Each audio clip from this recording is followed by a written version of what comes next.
Salut bien-aimés, nous sommes encore dans la joie de nous retrouver aujourd'hui pour notre émission.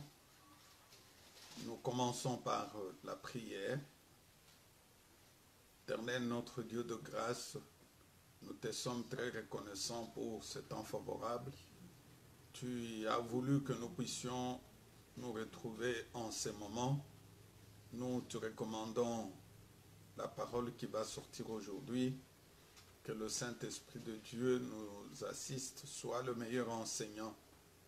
Continue avec nous du début jusqu'à la fin, au nom de notre Seigneur Jésus-Christ. Amen. Que notre Dieu soit encore une fois glorifié pour la grâce, l'opportunité qu'il nous accorde de partager sa parole. Nous avons commencé un thème très important depuis vendredi où nous parlons comment l'ennemi détruit nos vies par de rêves. Un moyen par lequel Dieu avait instauré pour nous parler, parce que dans le livre de Job, chapitre 33, versets 14 à 15, la parole de Dieu dit « Dieu nous parle tantôt d'une manière, tantôt d'une autre. Il nous parle par de songes, par de visions nocturnes. » C'est la voie par laquelle Dieu utilise pour nous communiquer, pour nous parler et pour nous montrer le chemin à suivre. Mais le diable, qui est notre destructeur, utilise aussi la même voie pour nuire à la vie des enfants de Dieu. C'est ainsi que nous avons de mauvais rêves qui ne montrent pas la gloire de Dieu, mais qui nous amènent pratiquement à une destruction méchante.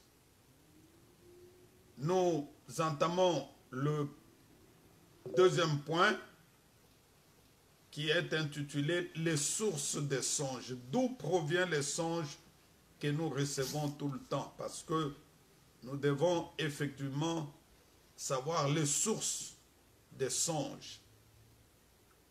Il y a trois sources des songes. La première source, c'est Dieu. Les rêves, les songes que nous recevons viennent de la part de Dieu. Lisons le livre des Nombres, chapitre 12, verset 6. La parole de Dieu dit ceci. Et il dit, écoutez bien mes paroles. Lorsque il y aura parmi vous un prophète, c'est dans une vision que moi, l'Éternel, je me révélerai à lui. C'est dans le songe que je lui parlerai. Ça, c'est Dieu. Il dit, s'il y a parmi vous un prophète,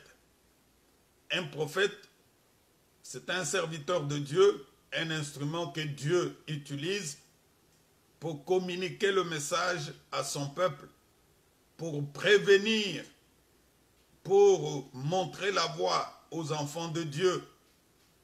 Il dit, c'est dans une vision que moi, l'Éternel, je me révèle à lui.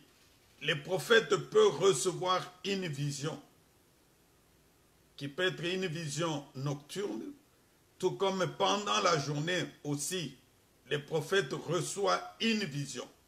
Il dit, je me révélerai à lui. C'est dans un songe que je lui parlerai. Tu comprends que Dieu nous parle par de songes. C'est une source. La voie par laquelle Dieu nous communique de messages qui viennent de sa part.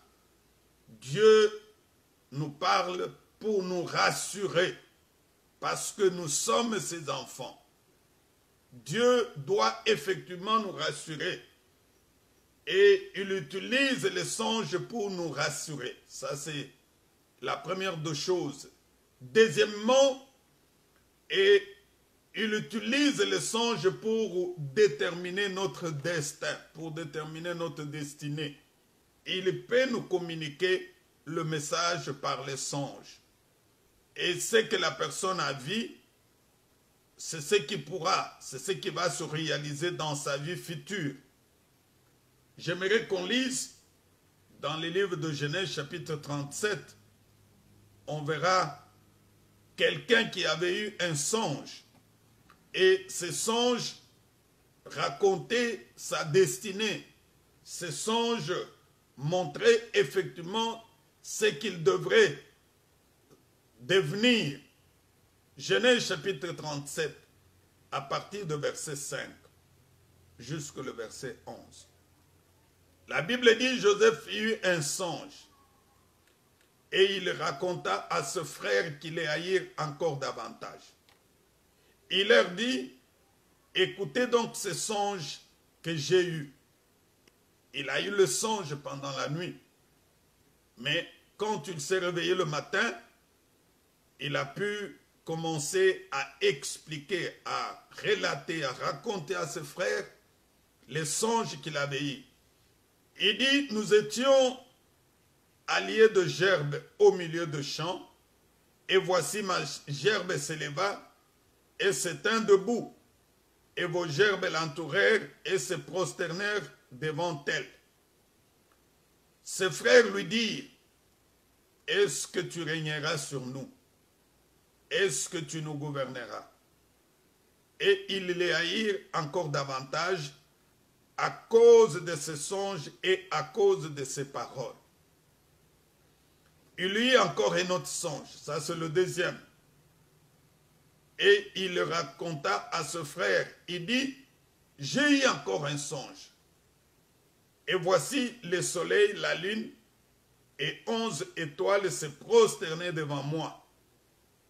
Il la raconta à son père et à ses frères. Son père le réprimant et lui dit, que signifie ce songe que tu as eu?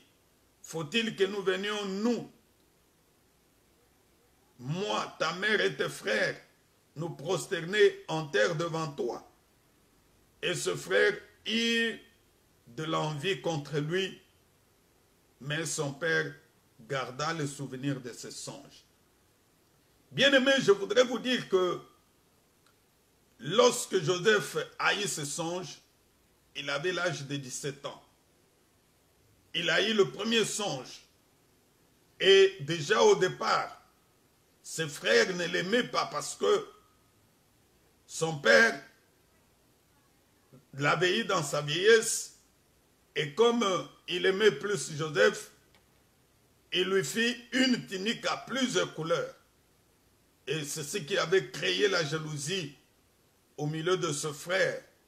La Bible dit que ce frère vint que leur père l'aimait plus que tous. Ils le prirent en haine et ne pouvaient lui parler avec amitié. Cela veut dire en eux, il y avait déjà la haine. Mais écoute que Joseph va recevoir les songes. Les songes qu'il avait reçus, c'était un songe qui déterminait son destin. C'était le songe qui montrait comment sera la destinée de Joseph. Et quand il a eu ce songe, il a commencé à raconter ce frère. Ce songe était, il a vu les gerbes qui étaient liées au milieu du champ, et sa gerbe s'éleva, c'était au début, c'était debout. Et les autres gerbes entourèrent sa gerbe.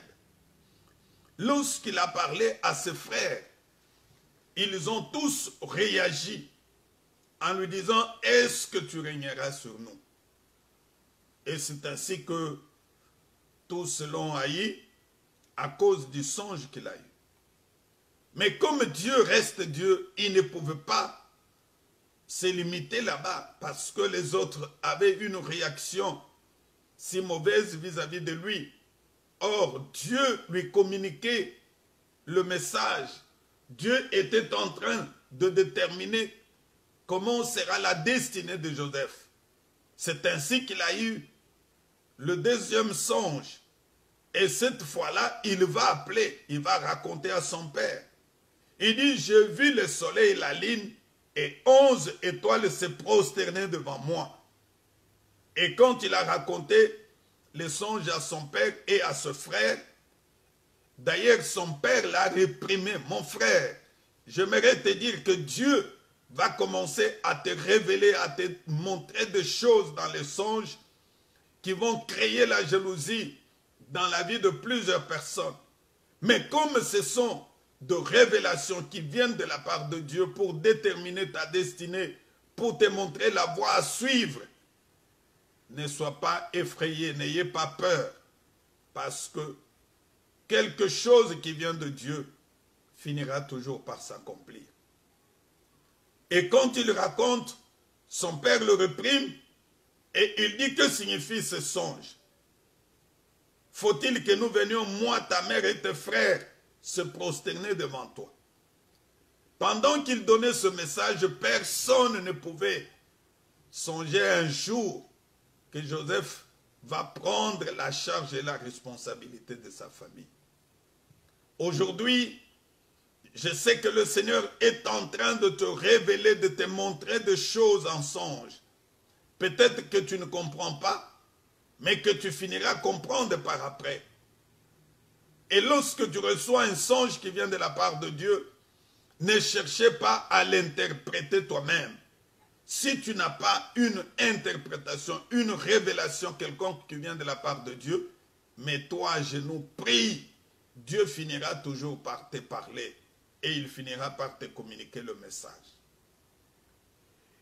Dieu nous parle dans le songe, pas seulement pour déterminer notre destinée, il nous parle aussi pour nous rassurer, comme je le disais, et pour nous encourager. Et parfois pour nous réconforter lorsque nous nous retrouvons dans une certaine difficulté. Dieu peut parfois se révéler à nous dans le songe ou dans une vision pour nous réconforter. Lisons Actes des Apôtres, chapitre 18, le verset 9 à 10.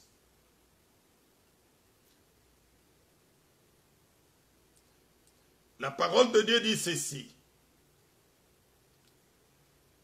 Le Seigneur dit à Paul en vision pendant la nuit, ne crains point, mais parle. Ne te tais point, car je suis avec toi. Et personne ne mettra la main sur toi pour te faire du mal. Parle, car j'ai un peuple nombreux dans cette ville. Bien-aimés, ici, on nous parle de ce qui s'était passé dans la vie de Paul. J'aimerais, pour qu'on comprenne bien, commencer par le verset 1. Que nous puissions comprendre qu'est-ce qui s'était passé pour que Dieu donne à Paul cette vision qu'il avait eue pendant la nuit. À partir du verset 1, on dit, après cela, Paul partit d'Athènes et se rendit à Corinthe. Il est allé dans la ville de Corinthe. Il y trouva un juif nommé Aquilas, originaire du Pont, récemment arrivé d'Italie avec sa femme Priscille, parce que Claude avait ordonné à tous les Juifs de sortir de Rome, il se lia à eux. Quand il arrive dans la ville de Corinthe, et il est allé faire connaissance à Aquilas avec sa femme Priscille, et c'est ainsi qu'ils étaient ensemble avec eux. Et comme ils avaient le même métier, il demeura chez eux, il travailla et il était faiseur de tentes. Ils ont commencé à travailler tous ensemble avec Aquilas et sa femme. Ils faisaient le travail de main. La Bible dit qu'ils étaient le faiseur de tentes. Et pendant ce temps, Paul discourait dans la synagogue chaque sabbat et il persuadait les Juifs et les Grecs. Arrivé à Corinthe, il a commencé à prêcher la parole. il allait dans la synagogue. Mais quand Silas et Timothée eurent arrivé de la Macédoine, il se donna tout entier à la parole, attesta aux Juifs que Jésus était le Christ. Pendant qu'il était à Corinthe, et Silas et Timothée sont venus le rejoindre là-bas. Ils ont commencé tous à annoncer la parole de Dieu. Écoute maintenant à partir de verset 6. Les Juifs faisaient alors de l'opposition et se livra à des injures. Paul secoua ses vêtements et leur dit que votre sang retombe sur votre tête. J'en suis pur. De maintenant, j'irai vers le païen. Et lorsqu'il a commencé à prêcher la parole, Paul a pu rencontrer une résistance. Il y avait des Juifs qui ne voulaient pas écouter la parole que Paul prêchait. Et c'est ainsi qu'ils ont commencé même à l'injurier. La Bible dit que Paul, devant cette difficulté, il avait pris la décision de secouer ses vêtements et il a dit qu'il allait vers le païen. Sortant de là, il rencontra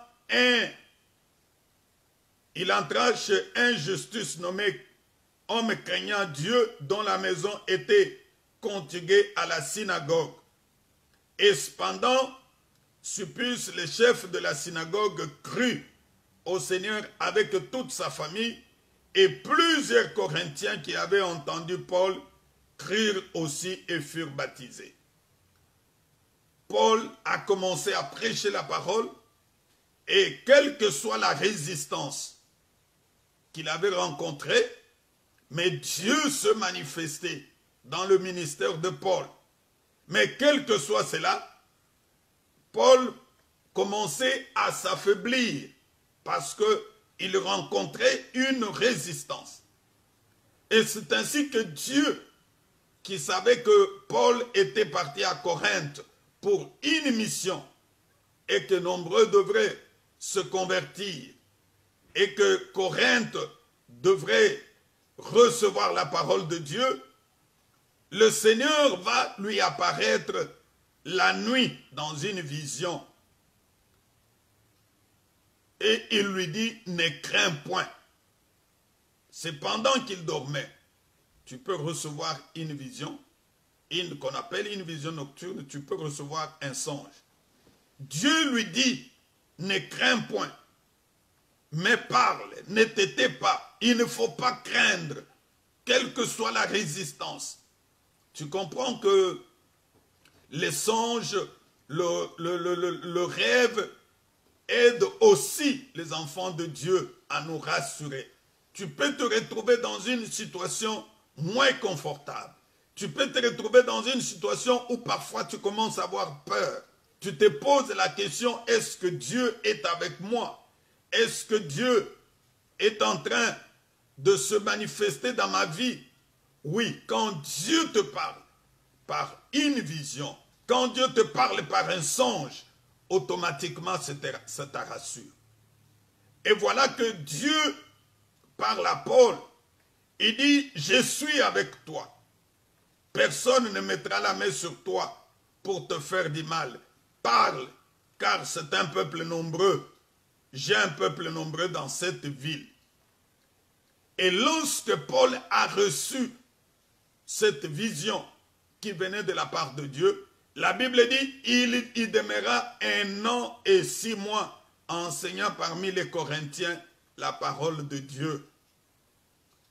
Il a eu des assurances, mon frère, ma soeur, toi qui es ministre de Dieu, il faut aussi que Dieu te parle par de songes, qu'il te parle par de visions nocturnes.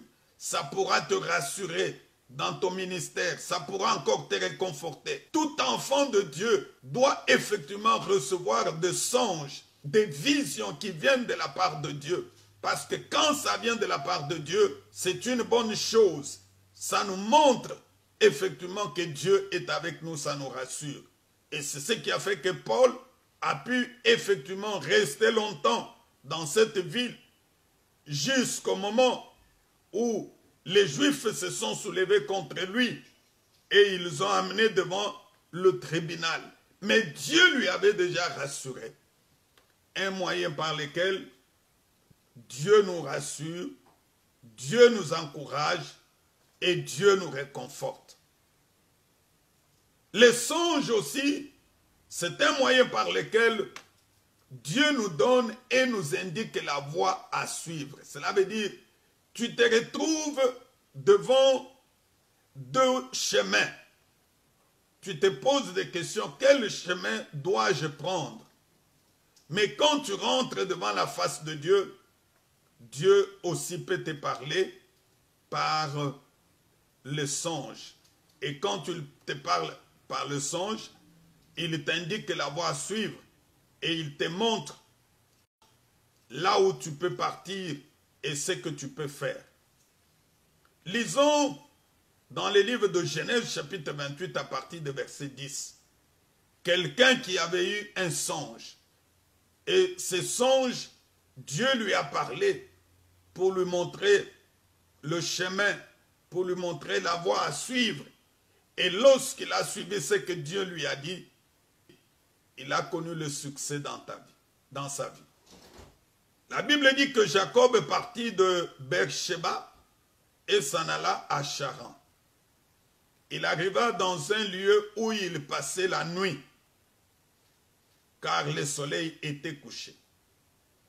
Il y prit une pierre dont il fit son chevet et il se coucha dans ce lieu-là. Il eut un songe, ça c'est Jacob. Et voici une échelle était appuyée sur la terre et son sommet touchait au soleil. Et voici les anges de Dieu montaient et descendaient par cette échelle. Et voici l'Éternel se tenait au-dessus d'elle et lui dit, je suis le Dieu d'Abraham, ton père, le Dieu d'Isaac. La terre sur laquelle tu es couché, je la donnerai à toi et à ta postérité. Là, Dieu est en train de lui indiquer. Dieu est en train de lui donner la voie qu'il doit suivre. Dieu lui dit, ta postérité sera comme une poussière de la terre. Et tu étendras à l'Occident et à l'Orient, au septentrion et au midi. Et toutes les familles de la terre seront bénies en toi et en ta postérité. Voici, je suis avec toi, je te garderai partout où tu iras, et je te ramènerai dans ce pays, car je ne t'abandonnerai point, que je n'ai exécuté ce que je t'ai dit. Là, Dieu est en train de montrer à son serviteur Jacob un songe. Et pendant qu'il était en route, il allait pratiquement à Charan, parce que c'est Dieu qui lui avait parlé. Pendant la nuit, il reçoit un songe.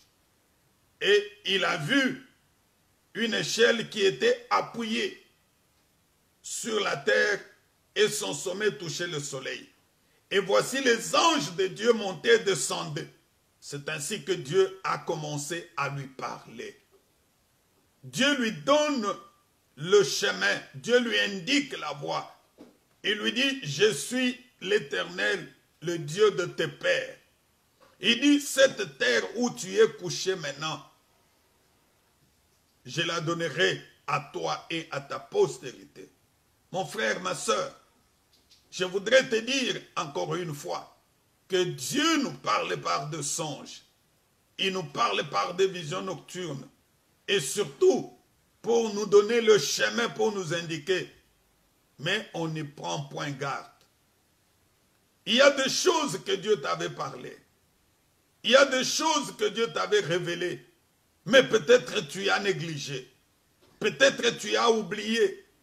Peut-être tu n'as plus pris cela en considération. Et aujourd'hui, il y a parfois des surprises qui arrivent dans ta vie. Et lorsque tu vois ces choses, tu commences à te dire, oui, j'avais eu une vision, j'avais eu un songe. Oui, lorsque tu en avais eu, qu'as-tu fait? Qu'est-ce que tu avais fait? C'est pour cela, aujourd'hui, j'aimerais te dire à chaque fois que tu as un songe, que tu as un rêve, ayez l'habitude d'écrire cela dans ton cahier. Il faut avoir le cahier où tu indiques le cahier des songes. Tu écris la date, le jour, et c'est que le Seigneur sait que tu as vu, tu relates tout. Et je sais que Dieu va beaucoup te parler et il va effectivement se manifester dans ta vie. Deuxième voie, deuxième source de songes, c'est le songe qui vient du diable. C'est là pratiquement notre message. Parce que le diable est là pour copier. Vous voyez ce que je viens de montrer. Que Dieu montre la voie à son serviteur Jacob. Dieu lui parle pour lui-même, pour sa postérité, et il lui montre que tu seras le père d'une grande nation. Et cette nation prendra la postérité de cette terre. C'est de la même chose aussi que le diable utilise les songes, mais dans le but, pas de construire, mais dans le but de nuire dans la vie des enfants de Dieu. Quel genre de songe es-tu en train de recevoir ces derniers temps? Les attaques du diable peuvent avoir lieu pour de raisons ci-après. Pour voler, pour te tuer, pour te détruire. Tu reçois les songes. Ou parfois, on te vole tous tes diplômes. On te vole tous tes papiers. Et ces songes-là, ça ne vient pas de Dieu. Dieu ne peut pas donner un tel songe. Si ça vient de la part de Dieu, c'est pour te prévenir. Faites attention. Parce que l'ennemi veut faire quelque chose de mauvais dans ta vie. Tu rêves la nuit que tu es en train de manger de viande, soit dans la forêt ou quelque part. Ça ne vient pas de la part de Dieu. C'est le diable qui utilise parce qu'il veut t'initier. Il veut t'amener dans une autre dimension. C'est ainsi que les songes qui viennent du diable sont là pour voler, tuer et détruire la vie des enfants de Dieu. Parfois, tu rêves que tu es malade au moment où tu n'es pas malade. Dès que tu te réveilles, tu sens les malaises dans ta vie. Et à partir de là, la maladie commence. Cette maladie va t'amener jusqu'à la mort.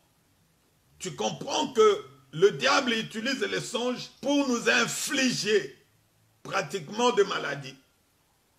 Et il utilise des songes pour nous amener parfois à prendre de mauvaises décisions. Tu rêves que tu as vu ton oncle ou ta mère en train de te pourchasser la nuit.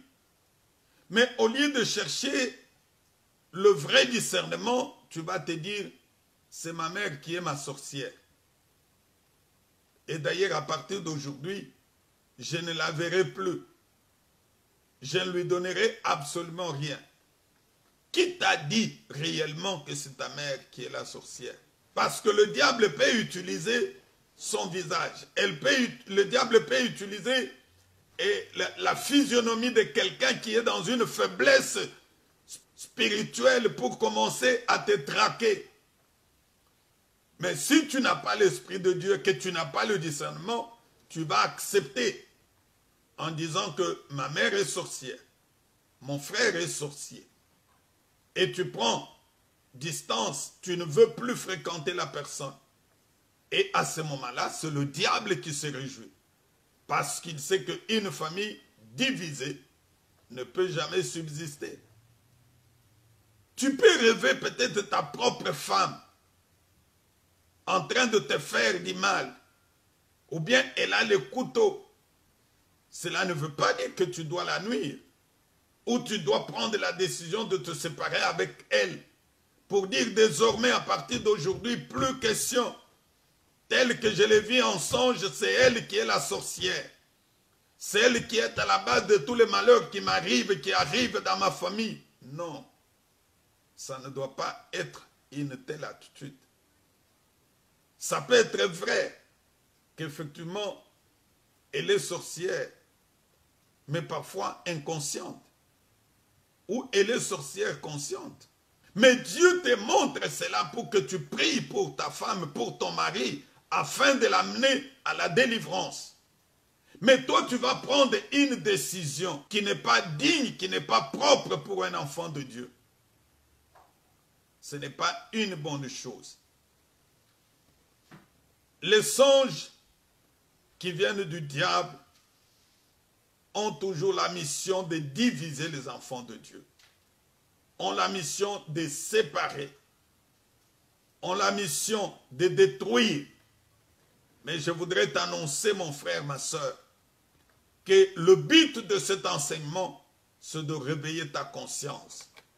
Pour que le diable ne puisse plus continuer à détruire ta vie par de mauvais songes. Pour que le diable ne puisse pas trouver refuge en toi. Pour t'amener à chaque instant, à chaque moment et chaque nuit. Des mauvais rêves. Tu ne rêves jamais de choses qui se concrétisent, des choses qui vont se réaliser. Lorsque tu rêves de bonnes choses, ça n'arrive jamais. Tu peux rêver que tu as beaucoup d'argent dans ta main. Cela ne s'accomplit jamais, ne se réalise jamais. C'est seulement lorsque tu rêves qu'on est en train de te frapper et tu te réveilles le matin, tu vas rencontrer les bandits, tu vas rencontrer parfois les voyous qui vont faire cela dans ta vie. Non. Il faudrait que tu sois prévenu, il faudrait que tu comprennes qu'une telle source de rêve, une telle source de songe ne vient pas de la part de Dieu. Troisième source de songe, nous avons dit, ça provient de l'homme lui-même. Ça peut être le fruit de nos pensées. Ça peut être tout ce qu'on a vécu pendant la journée. Et lorsque on part se reposer, on peut commencer à revivre ces choses. Ecclésiaste chapitre 5 verset 2 dit, « Ne te presse pas d'ouvrir ta bouche et que ton cœur ne se hâte pas d'exprimer une parole devant Dieu, car Dieu est au ciel.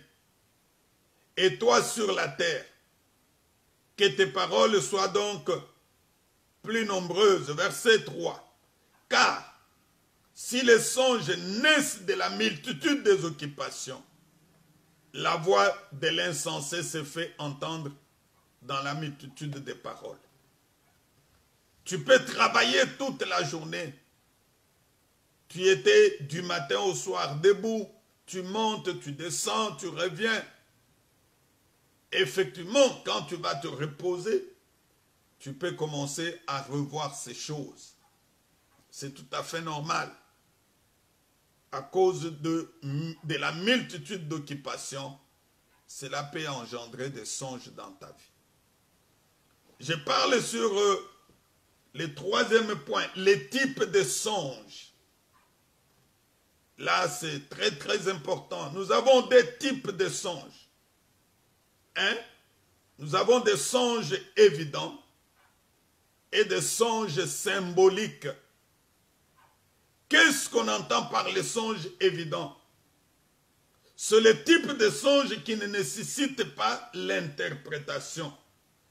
Car le message que tu reçois dans ces songes est très clair. Ça ne nécessite pas l'interprétation.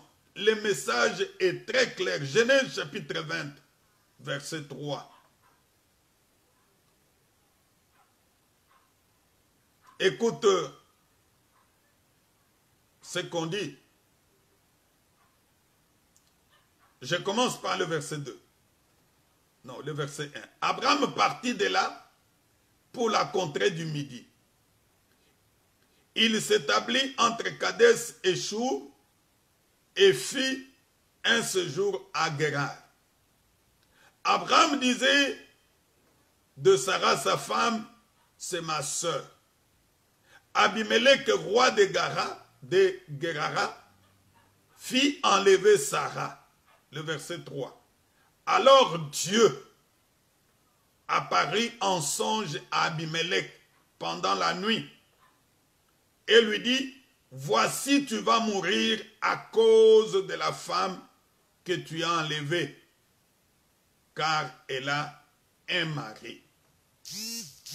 Ici, il s'agit d'un songe évident, un songe très clair.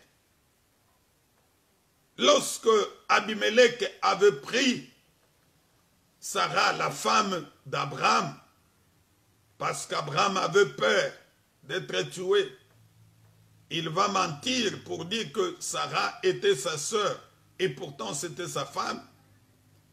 Belle qu'elle était, Abimelech a profité de sa position en tant que roi pour enlever Sarah. Il l'a fait amener chez lui à la maison. Et pendant la nuit, lui avait l'intention de la prendre comme sa femme. Dieu va lui apparaître en songe. Il apparaît à Abimelech pendant la nuit. Il lui dit clairement que tu vas mourir à cause de la femme que tu as enlevée, car elle a un mari. Là, il s'agit d'un songe qui ne demande pas une interprétation. Il y a des songes comme cela qui sont très clairs, que lorsque tu le reçois, tu n'as même pas à chercher à interpréter, tu ne dois pas chercher qui que ce soit. Voyons encore dans Actes chapitre 16, verset 9. Ici, c'est l'apôtre Paul qui reçoit encore une vision, qui reçoit un songe. Pendant la nuit, Paul eut une vision. Un Macédonien lui apparut et lui dit, cette prière passe en Macédoine et secouris-moi. Après cette vision de Paul, nous cherchâmes aussitôt à nous rendre à Macédoine, concluant que le Seigneur nous a appelés à y annoncer la bonne nouvelle. Paul reçoit un songe, une vision pendant la nuit, où il a vu un Macédonien, un habitant de la Macédoine, qui lui est apparu, et il lui demande de le secourir. Et Paul avait compris, il n'avait pas besoin de chercher l'interprétation, il avait compris que le Seigneur lui demandait d'aller dans la ville de Macédoine pour annoncer la bonne nouvelle. Une fois qu'il a eu ce songe, automatiquement, il s'est rendu là-bas pour annoncer la bonne nouvelle. Et c'est ce qui nous arrive parfois. Nous avons des songes qui ne demandent même pas l'explication, qui ne demandent même pas d'aller voir quelqu'un. Mais souvent on se dit, est-ce que réellement ce que j'ai vu, c'est la vérité? Oui, le songe est très clair. Deuxième catégorie de songes, il s'agit de songes symboliques. C'est là où il y a un problème. Ce type de songe nécessite le discernement de certains symboles afin d'arriver à la compréhension du message divin. C'est là où il y a parfois des fausses interprétations. C'est là où il y a parfois des pensées humaines. Lorsque tu reçois un songe comme celui-là, la première des choses, c'est de recourir à Dieu. Parce que c'est lui qui peut nous donner, c'est lui qui peut te donner une vraie interprétation, pas une fausse. Proverbe chapitre 25, verset 1. La Bible dit, voici encore des proverbes de Salomon recueillis par les gens d'Ézéchias, roi de Juda. Gloire à Dieu, car gloire à Dieu, c'est de cacher les choses. La gloire des rois, c'est de sonder les choses. Le ciel dans leur hauteur, la terre dans sa profondeur et le cœur de roi sont impénétrables. Ici, on nous parle qu'il n'y a que Dieu qui peut nous révéler des choses cachées. Il n'y a que lui qui peut sonder les choses. Ne cherche pas à donner ton interprétation. Une fois que tu reçois les songes, rentre, recours vers Dieu. Le Seigneur va se manifester dans ta vie. Le Seigneur va te révéler. Ne cherche pas une interprétation qui vient de toi. Parce que ce que tu as vu n'est qu'un simple symbole. Ici, lorsqu'on lit dans les livres de Genèse, on verra que le roi Pharaon avait eu un songe. Et lorsqu'il avait eu le songe, dans ce songe, ce que lui avait vu, c'était autre chose. Lui, dans le songe, avait vu de vaches. Mais ce n'était pas effectivement l'explication du songe. Il a fallu que Dieu puisse donner l'interprétation. Et cette interprétation était sortie dans la bouche, pratiquement de qui? Dans la bouche de Joseph. Le roi lui-même n'avait pas eu l'interprétation du songe. Lui n'avait vu pratiquement que les vaches. Mais il a fallu que Dieu puisse se manifester dans la vie de son serviteur afin que le message soit pratiquement donné tel que c'était communiqué par Dieu. Est-ce que ce n'est pas le cas pour toi, mon frère? Genèse chapitre 41, verset 1. La Bible dit, au bout de 2 ans, Pharaon eut un songe. Voici, il se tenait près du fleuve. Et voici cette vache, belle à voir et grasse de chair, montèrent hors du fleuve et se mirent à paître dans la prairie. Cette autre vache laide à voir et maigre de chair montèrent derrière elle hors du fleuve.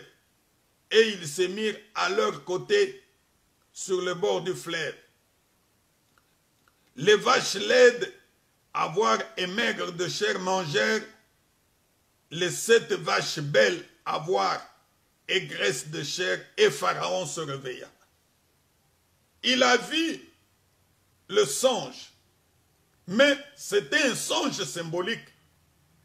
Il ne pouvait pas avoir l'explication. La Bible dit le matin, Pharaon eut l'esprit agité. Toujours l'esprit agité. Comme Nebuchadnezzar aussi avait l'esprit agité. Il a commencé à s'irriter contre ses serviteurs. Et c'est ainsi qu'on va aller chercher Joseph au verset 14. Pharaon fit appeler Joseph. On le fit sortir en hâte de prison. Il se rasa, changea de vêtements et se rendit vers Pharaon. Pharaon dit à Joseph, j'ai eu un songe, personne ne peut l'expliquer et j'ai appris que tu expliques un songe après l'avoir entendu. Joseph répondit à Pharaon en disant, ce n'est pas moi, ce Dieu qui donne une réponse favorable à Pharaon. Mon frère, ma soeur, prophète et prophétesse, spécialiste dans les interprétations des songes, est-ce que tu ne peux pas avoir l'humilité aussi comme Joseph l'en avait eu? Parce que toi aujourd'hui, quand tu interprètes les songes, et quand tu interprètes, quand tu donnes une vision, c'est comme si c'est une affaire à toi, c'est comme si ça venait de toi. Or, la même grâce que Dieu t'a fait là, il peut la faire aussi à quelqu'un d'autre. Mais pourquoi dois-tu t'enorgueillir? Parce que tu dois interpréter une vision, tu dois interpréter un songe. Et c'est ainsi que Pharaon a dit alors à Joseph tous les songes. Il lui a parlé et comment il avait vu. Et c'est ainsi que Joseph, à son tour, a pris la parole au verset 28. Ainsi comme je viens de le dire à Pharaon, Dieu a fait connaître à Pharaon ce qu'il va faire. Ça c'est Joseph, qui est en train maintenant de donner l'interprétation d'un songe symbolique. Voici, il y aura cette année de grandes abondances dans tous les pays d'Égypte. Et cette année, des familles viendront. Il y aura cette année d'abondance et cette année de famine qui viendront après elle. Et l'on oubliera toute cette abondance au pays d'Égypte. Et la famine consumera le pays. Cette famine qui suivra sera si forte qu'on ne s'apercevra plus de l'abondance dans le pays. Et c'est ainsi que Joseph a eu l'interprétation du songe venant de la part de Dieu. Mon frère, ma soeur, quel type de songe es-tu en train de recevoir ces derniers temps? Est-ce que les songes que tu reçois viennent de Dieu ou viennent de Satan? Ou bien ce sont seulement le fruit de tes propres pensées? Peut-être que tu reçois des songes la nuit, mais le matin, tout est parti. Ça, c'est le travail du diable. Il vient voler. Il ne veut pas que tu sois à mesure de transmettre, de communiquer. Il te vole comme il avait volé les songes de roi Nebuchadnezzar. Gloire à Dieu que Dieu se révélait dans la vie de son serviteur Daniel, qui avait reçu les songes de la part de Dieu et l'interprétation. Mais prie pour que le Seigneur te fasse grâce. À chaque fois que tu as un songe, que cela ne puisse pas se perdre, que tu ne puisses pas l'oublier, et pourquoi pas recevoir un songe et une interprétation venant de la part de Dieu. Ça pourra t'aider, ça pourra encore beaucoup aider le peuple de Dieu. Au nom de notre Seigneur Jésus-Christ. Nous allons prier. Ferme tes yeux, mon frère, ma soeur. Père, merci parce qu'aujourd'hui, tu nous as parlé sur les sources des songes. Tu nous as montré autant de serviteurs que tu avais révélés. Tu les avais montré la voie à suivre. Et certains qui étaient dans des situations difficiles, tu les as rassurés. Comme tu l'avais fait à Paul à Corinthe. Pendant qu'il avait peur. Pendant qu'il cherchait même à quitter Corinthe. Tu l'as rassuré en lui disant, reste parce que j'ai un grand travail à faire avec toi. C'est ainsi qu'il est resté à Corinthe pendant 1 année et 6 mois. Je voudrais aussi que les songes que tu nous communiques puissent nous donner la voie à suivre et surtout déterminer notre destinée.